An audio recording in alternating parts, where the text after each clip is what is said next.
Halo adik-adik, hari ini kita akan belajar pada materi IPAS bab 8, topik C tentang permasalahan lingkungan mengancam kehidupan. Dan ini masalah yang memang hampir akan selalu berulang apabila pasca banjir terjadi. Timbulnya tumpukan sampah.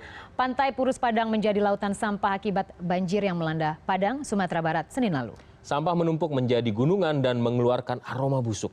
Kurangnya kesadaran warga yang membuang sampah sembarangan di Tengarai menjadi penyebab menumpuknya sampah-sampah ini.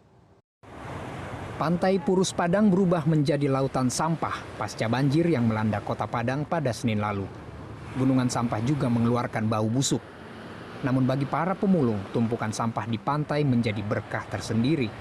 Menurut seorang warga, jika hujan deras dan banjir, sampah-sampah warga kota Padang akan menumpuk di pantai. Jadi kalau udah banjir udah pasti kayak gini. Ada 2-3 kali setahun sih? Ada, kadang nyampe lebih tuh. Ini budgetnya kayak sedikit. Ini sedikit ya, biasanya banyak. Biasanya lebih, sampai di sini.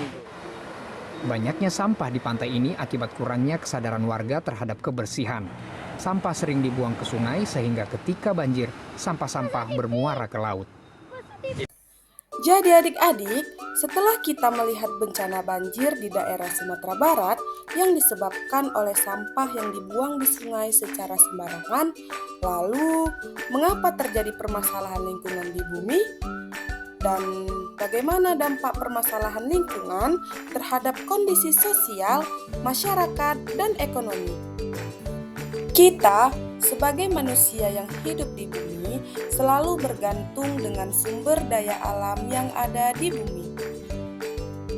Sumber daya alam yang disediakan di bumi meliputi air, udara, tanah, tumbuhan, hewan, sinar matahari, dan masih banyak lagi.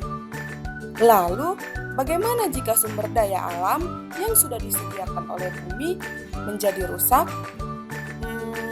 Apa saja permasalahan lingkungan serta dampak dari permasalahan tersebut? Pencemaran air. Penyebab terjadinya pencemaran air yang pertama, limbah rumah tangga dan industri yang tidak diolah dengan baik. Kedua, penggunaan pestisida dan pupuk kimia berlebihan dalam pertanian. Yang ketiga, sampah yang dibuang ke sungai, danau, dan laut. Dan yang terakhir, kebocoran tangki bahan bakar dan limbah, serta industri pertambangan. Selanjutnya ada pencemaran tanah. Penyebab terjadinya pencemaran tanah yang pertama, limbah industri dan rumah tangga yang dibuang ke tanah. Kedua, penggunaan pestisida dan pupuk kimia berlebihan dalam pertanian.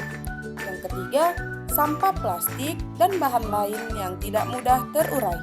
Yang terakhir, penambangan dan eksploitasi sumber daya alam yang dampak karena adanya pencemaran air. Yang pertama, kematian biota air seperti ikan, plankton, dan terumbu karang. Selanjutnya, penyakit pada manusia yang disebabkan oleh konsumsi air yang tercemar. Keracunan pada hewan yang minum air yang tercemar.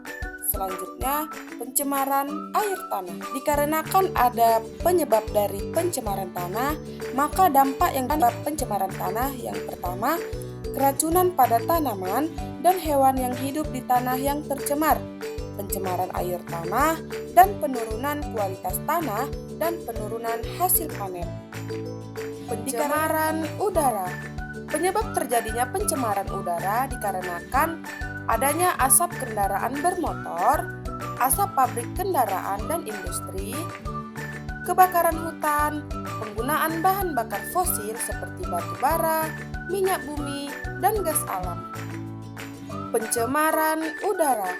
Penyebab udara dikarenakan adanya pencemaran udara yaitu gangguan kesehatan pernapasan, penyakit jantung dan stroke, hujan asam yang dapat merusak tanaman, hutan, dan bangunan, perubahan iklim global, dan penipisan lapisan ozon yang melindungi bumi dari radiasi ultraviolet.